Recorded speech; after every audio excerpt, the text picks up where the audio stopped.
God, those guys hate each other.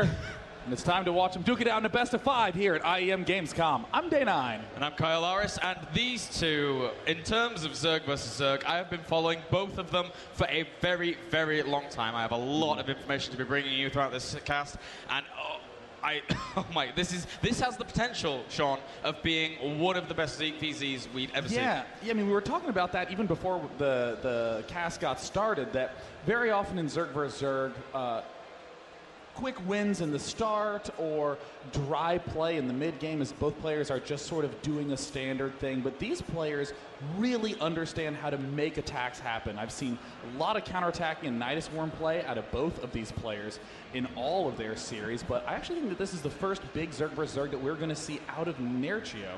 Yeah, now, I mean, I'm hoping that both of them have their headsets on.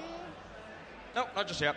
I'm not going to say anything that I know right now then, because I don't want to give anything away to any of these players. Okay, so the lowdown on what has happened here now, we'll wait for viOLet to have his headset on here as well, is that I've, talked to both the managers, the players of both of these respected people, and I, have a little bit of information. But aside from that, we have viOLet here, who has a very, very strong win percentage in terms of ZVZ. Now, it's 63% internationally, which is pretty high. But the problem is that initially in his tournament play, he wasn't winning as much ZVZ as he is now. Yes.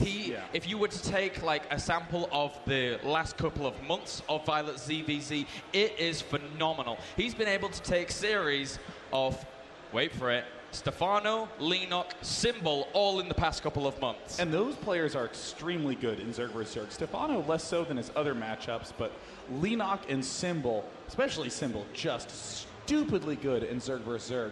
I will state that the biggest thing I think is coming into play in this matchup is the fact that ZVZ has changed a lot in the last few months. For the most part, you still see that old school emphasis on the roaches coming up again in the mid game. But we see Ling Infester starting to crop up a lot, allowing for fast transitions to Ultralisks. We see emphasis on faster thirds and more on defense. Nidus Worm play just to set up good attacks because queens are being constructed early. The Zergling really dominating the early game. And all these factors mean that the Zerg vs. Zerg matchup has a lot more dynamism than it used to. And especially Mutalist play, I'm very excited about. Yeah, exactly. And there's always two sides to that Mutalist play. There's either the faking of the Mutalist play, forcing a transition from your opponent, be it if he's on those Infestors, going for a few more queens, or if he's not even on the Infestation Pit tech yet, you can force Hydras a little bit earlier than your opponent would feel comfortable with actually going for. Yeah. But now that both players actually have their headsets on, so interesting things to note is that Nerchio's manager right now, I mean, okay, so both of these players are pretty good friends to kick things off. They practice with each other a lot in terms of ZVZ. Now, Nerchio's manager gives me the heads up that Nerchio and him think that they both think that viOLet plays a relatively greedy, viOLet plays a relatively greedy style of ZVZ. Which is weird considering his other matchups. Yeah, exactly. So Nerchio and his practice regiment here has been anticipating maybe going for some very, very aggressive play in this series. We'll see how that works out for him. Of course, it always depends on what he's going to scout out. But Nerchio's style in ZVZ, and this is bad because I could talk about forever in terms of ZVZ for these guys because it's my favorite matchup. But ZVZ for Nerchio revolves a lot around denying that third. And especially on Daybreak, this is the absolutely ultimate map for his kind of style here. And it's interesting, on Daybreak as well, a lot of Zergs consider it the ideal map to go for a fast third. It's easy to defend from the natural. You have the watchtower to spot it, and the distances are big. Game's getting started, ladies and gentlemen. 4 players remain here at IEM's GamesCom. After this series, it will be down to 3. In the top right corner, from Poland and Team Acer, it is Nerchio.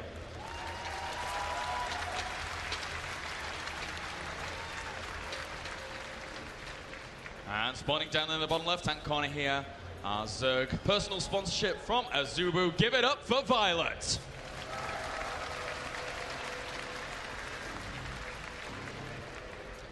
So once again, Daybreak, our first map to kick things off in this best of 5, and I do adore the map once again. And you know, again in ZVZ with that third being such a focal point of this matchup, Nerchio is always willing to go for that. Again, Nerchio, he's no stranger to the matchup either. We've already said that viOLet has been able to bring out wins against people like Revival, Leenock, Stefano, etc., etc. But from here, I mean, Nerchio practices ZVZ so much, he actually has a nemesis, I would call him, in the European scene, in the form of TSL Hyun. Now you're asking, well, you know, TSL Hyun, he's Korean, right? But Hyun signs up for literally like every weekly tournament ever, as does Nerchio, and they always meet each other in the finals. Both are so evenly pegged with one another in ZVZ, but Nerchio just able to eke out a few more wins against someone who has a phenomenal ZVZ win rate. And that is something that's nice about the fact that he has a rival, but it's in tournament play. It's in those high pressure situations. It gives him the chance to know exactly how the flow of ZVZ works in a best of X. We did see, for instance, Slivko favoring a very defensive style of play where he went for a lot of Roach Hydra in the early game, just took his expansions, very rarely ever attacked, in fact would win with just one big attack. But it's more common in a ZVZ series between players like this to see big variance, to see players going for an 8-pool pressure, to see players doing things like faster Mutalisk in one game and faster Roach in another game. And Nerchio has a lot of those kinds of best of X's under his belt. Yeah, and I'm really glad that you actually mentioned Slivko in that pack, for example, because again, in terms of recent wins over Zergs, Nerchio has been able to prevail over, again, the likes of Hyun many a time, and the likes of Slivko and Bly. Now, normally I wouldn't bring these two people up in, you know, the same lists as Leenock and Stefano, no offense to those guys, but obviously they're, you know, super high-end, like, Korean players, or even, you know, Stefano with his French prowess, and he's just one of the best foreigners anyway. But the reason I bring it up is because Slivko and Bly's ZVZ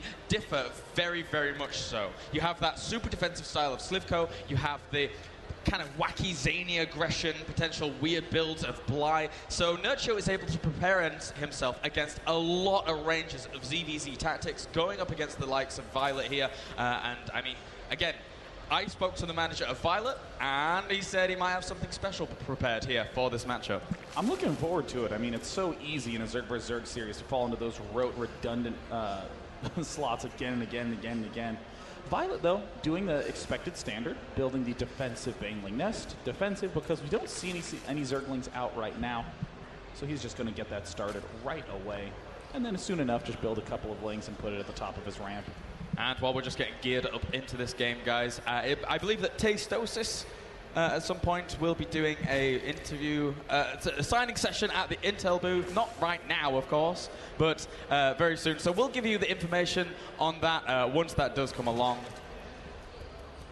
Looks like we do see viOLet leaving 3 in gas. This is absolutely an indicator that there's either going to be aggression or a very fast layer coming up.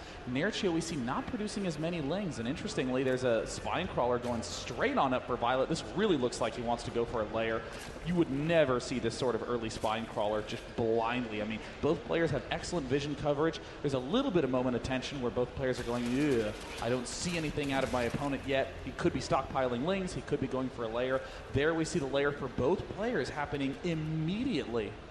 Yep, nice little transition there from both of these guys. I think right now Nerchio playing to, again, that potentially greedy style here of viOLet, just matching him peg for peg. Right now, viOLet, he only has 2 Lings and 2 Banelings out on the map. Those Zerglings going to run in, see what they can see.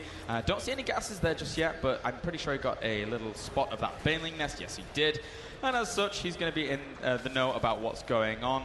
This layer timing, you know, pretty normal here from both of these players, as there is one Baneling waddling around, killing a few Lings in the main of Nerchio. I don't really know what the goal of that was for viOLet, other than to just sort of be manly. More of that Baneling up in the main, let him know that there could always be a little Boomba hiding in his main base. Nerchio now throwing down his single Spine Crawler, but as we see these layers finishing, I actually think we're going to see a Spire versus Spire play. I'd be very shocked to see anything otherwise. Yep, there's a Spire versus Spire for both players, both opting for that mobility play, but here comes viOLet with a little bit of attack. Yeah, those Banelings trying to be nibbled out there by those Zerglings, but Nerchio not being able to snipe out any of them with that little nibble aggression. And for now, Nerchio just going to hold strong. Again, having the 2 queens in the spine at the front there just to be able to deal with 1 or 2 Banelings, so useful. Focusing those down, bringing them down before any of your Zerglings can even die off. And again, Nerchio has that control. If you've ever seen his Ling versus Ling control when it's that one of those really early stages, just 6 Lings versus 6 Lings, he almost always prevails in that situation. Yeah. I mean, interestingly, both players have the map so damn well covered that there's actually no way for either player to get any vision of what's going on. But we do see slight differences starting to spring up. viOLet getting a few less drones, a few more Zerglings. Spires almost done for each player, and both will be going for a 3rd soon. Now, this Spire versus Spire play can be very, very dodgy sometimes. You've got to... It can sometimes be a case of just one Mutalisk really turns the tide. If either player gets whiff of this, again, what we're going to see is we're going to see armor upgrades. Very, very important in Mutalisk versus Mutalisk play. But for now, viOLet going to be getting aggressive here by the looks of things, trying to deny that 3rd base, but there are some Banelings here for Nerchio. But viOLet sees that as well. 2 Zerglings now springing up, instantly run into the Baneling. An excellent trade right there by viOLet. Wants to do 2 Lings per Baneling, is about a reasonable exchange. We see 10 Mutalisks popping out for Nerchio as he's getting his Evolution Chamber, but really not that many for viOLet. Ordinarily, when you go Ling Muta, you're expecting to transition into Roach Infester, but if you're in Muta versus Muta, look at that, both of them getting the armor upgrade right away. And now another important aspect of Muta versus Muta is the fact that you actually, going into engagements with Muta versus Muta, you want your Lings sat underneath the Mutalisks, just so they can absorb some of those extra bounces from the Mutalisks once that damage does come along. Now, we sometimes see Zerg skipping that. It's sometimes a little bit hard to make happen. Oh, but look at this, viOLet actually engaging in a really bad place here. Nerchio getting a really, really nice cost-effective trade there with a higher Mutalisk count. And now with superior Ling count and superior Mutalisk count, Nerchio is on the aggression. He's picking off all the Overlords. He's swinging around to threaten the 3rd. viOLet is in a ton of trouble. He actually needs a Spore Crawler, a Queen, anything over there at that backside. And what viOLet decides to do is go for a counterattack. That's the way he's going to buy time to get up his own 3rd. Unit counting station right now, still 12 Mutalisks to the 8 here, so Nerchio still in the lead with that. The Zerglings are going to be shut down at this 3rd location, though. Nerchio doesn't have all his Mutalisks at the front just yet, but viOLet continuing to try and hold his opponent back here, continuing to try and deny that 3rd location, but he might walk into some Banelings. Oh my God, why are these Banelings not going off? There they go off in huge numbers, picking off all those Zerglings, and viOLet gets a couple of nice nabs of his own. Right now, 15 Zerglings to the 4. We have 15 Mutalisks to 14, and right now those armor upgrades are going to be finishing in just a little bit here for viOLet. So there's going to be that small window where his Mutalisks are far more cost-effective than his opponent. And actually, Nerchio might be engaging at a really bad time here. That +1 just finished up here for viOLet. He needs to fall back, realizes he doesn't have the numbers, realizes he doesn't have the DPS to be able to deal with viOLet's army. And we also see a macro hatch finishing quite early for Nerchio. Excuse me, for viOLet. viOLet's going to be in amazing shape. viOLet playing quite a bit more defensively. Has the lower drone count, is only just now caught up. Nerchio's continuing to go pretty much just Lings and just Mutalisks. In that unit counting station, we see really where the edges are going to lie. It's going to be in the ground for Nerchio and in the skies for viOLet. Now, for viOLet, where are all his Zerglings? The problem that I see for viOLet is he's trading so many of these Zerglings all the time that when it ends up coming to that kind of engagement, again, having your Lings with your Mutalisks is really, really important. So he's not really going to have too many Zerglings to be able to complement his Mutalisks here when that eventual big, big battle ends up coming along. 2 spores in the main. Nerchio not going to be deterred. Instantly going to target fire that. Nerchio goes right in. The Mutalisk pack from viOLet sweeping around from the backside, and it looks like it's going to be a forced engagement. Oh my God, viOLet is ripping down these Mutalisks from Nerchio. Nerchio needs to step into action with his Zerglings if he wants to be able to stay alive. viOLet is going to just decimate Nerchio. Very, very nicely done there by viOLet, realizing he had the numbers advantage, realizing all the while that he would have been able to take that down. Goes for the trade so confidently, and for now there are some Zerglings going to be running up into the main. Could he catch a Queen, or he's just going to go for the Queen, as well as some of these drones alike after that, as getting the Queens in ZVZ, very, very important. There we see a nice transfuse from Nerchio. 9 Zerglings about to hatch for Nerchio. Where are they? viOLet is engaging at much better angles. All his Mutalisks packed together. Nerchio has no Spore Crawlers in these Zerg versus Zerg Mutalisk battles. GG! viOLet, great control, takes a clean win in game 1. I want to say that for people actually spectating out there in the audience and stuff like that, I think Nerchio has a more publicly convincing ZVZ, but viOLet in the background just kind of been winning ZVZ all the time. He's a ZVZ monster right now. Absolutely. So going up against Nerchio, whose ZVZ is potentially one of his best. I mean, all his matchups are like 60-70% or whatever. Yeah. I mean, he has a 67% win ratio in ZVZ across around 500 games. So he's no slouch in ZVZ, but viOLet there with the better timing on that armor upgrade, and then really kind of pushing into that, really was that definitive point there where he just lost too many Mutalisks. There's this weird thing that happens in mirror matchups in general where often it's I have a better build or I have a better understanding of the matchup, and there's a lot of easy wins after one engagement. But what we start to see is when players are sufficiently good, you're both doing about the same thing. Where does the edge lie?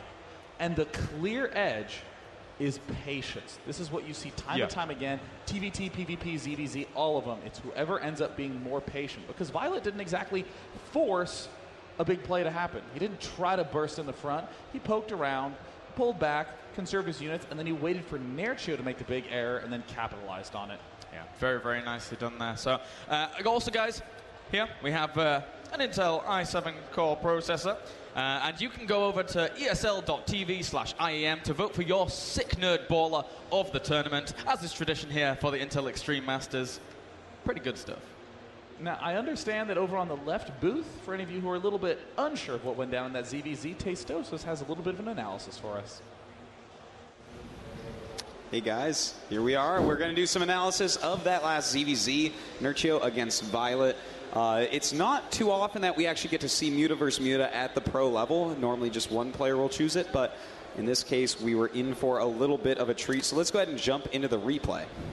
Pretty crazy stuff actually at Muta versus Muta here. Yeah. It's like StarCraft 1 or something. So I stopped the replay to start this out at when they both went layer at the same time. And it's actually funny because, yes, viOLet won, but Nerchio actually got his additional gases a little bit quicker. We see this one's just about to finish. These two are as well. And viOLet's just slightly behind there, so he's going to get like a little bit more gas, but at this point they both figured it out. They both figured out, okay, this is going to be probably Muta versus Muta here. Now, in Muta versus Muta, there's a few rules. Carapace first. Why don't you tell us why, Tasis? Well, because of the glaives, of course. Yeah. I mean, those glaives are going to bounce off the mutas, and you want to have that reduced damage. You know, a lot of people forget actually the mutas have that unique attack where they're going to hit multiple things at the same time. Yeah, and it's the damage splits itself. The second glaive is 2 damage. The last glaive is 1. So you're actually 1 armor in Muta versus Muta is like 3. It basically prevents 3 damage. So both players are very smart and are going to end up going for that. But basically when it's Muta versus Muta, you don't get out of it. It's like Phoenix versus Phoenix. If you try to switch into Infestor, there's going to be a kill timing where they can go and get you. You try to switch into Hydra and they're going to laugh at you because then they can just go speed banes with it and kill you. Or they can just abuse the mobility. You can't leave your base if you go absolutely. Hydra. If you go Hydra, you leave your base, they just go into your main and hit all the drones. Yeah, absolutely, man. And so it turns into, all right, get bases up, defend, but spend every ounce of gas on your mutas and making your mutas better. Now, Nerchio does start out with a few more mutas, as you see, and part of that is just the fact you get those geysers quicker. But that's something that viOLet's going to catch up on pretty quickly because he is getting the 3rd hatch quicker. And as you can see, at this point in time, it's pretty even. We do have, as you can see, the armor upgrade going up right now.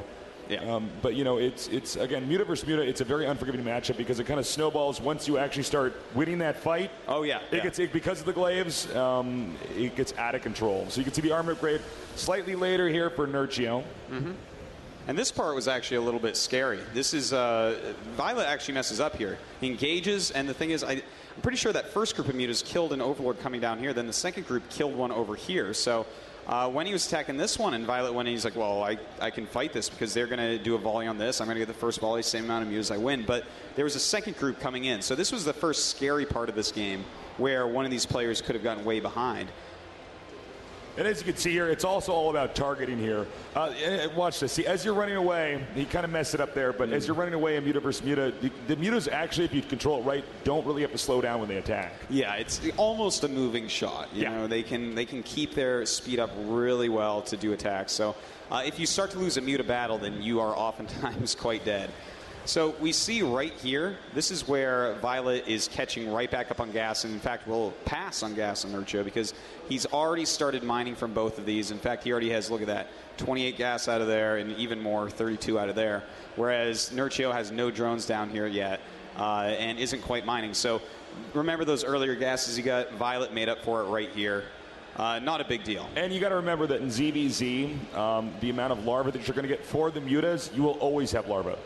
It's not like some of these other moments where you're trying to push out as many lings as you want. As long as you have the gas and you're making the second that you have that 100 gas a mutalisk, you are going to be ahead. Yeah.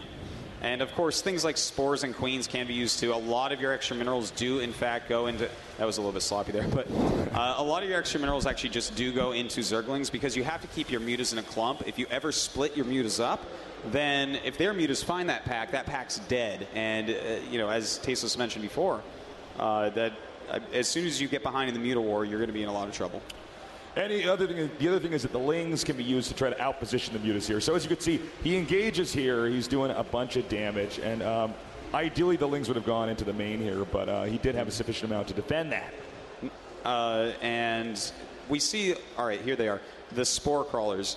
This is smart. This is just like a little bit of defense because if you have the same amount of mutas, having anything under them helping out is going to help out a lot. It doesn't have his spores in other locations yet, but the main is really where he's going to be furthest from, right? He's going to be defending here from lings and just keeping his mutas kind of central as defense. And as you can see, at this point in time, Nerchio has a certain amount of map dominance, and you can tell that in a ZVZ by whoever still has the overlords on the map, since they get cleaned up once the mutalisks come out. And you can see he's now moving out again. Now, if you don't have enough money to do spore crawlers at this moment, what you want to do is you want to, whenever they leave their base, if you have map dominance, go into the main. But as you can see, viOLet's already prepared with the spore crawlers, as you pointed out, Artosis. Yep. And now, Nerchio, as Day9 and Caleris mentioned before, was not patient enough. When you are both going for the same units and you have very similar numbers, like look, right now, 17 versus 17.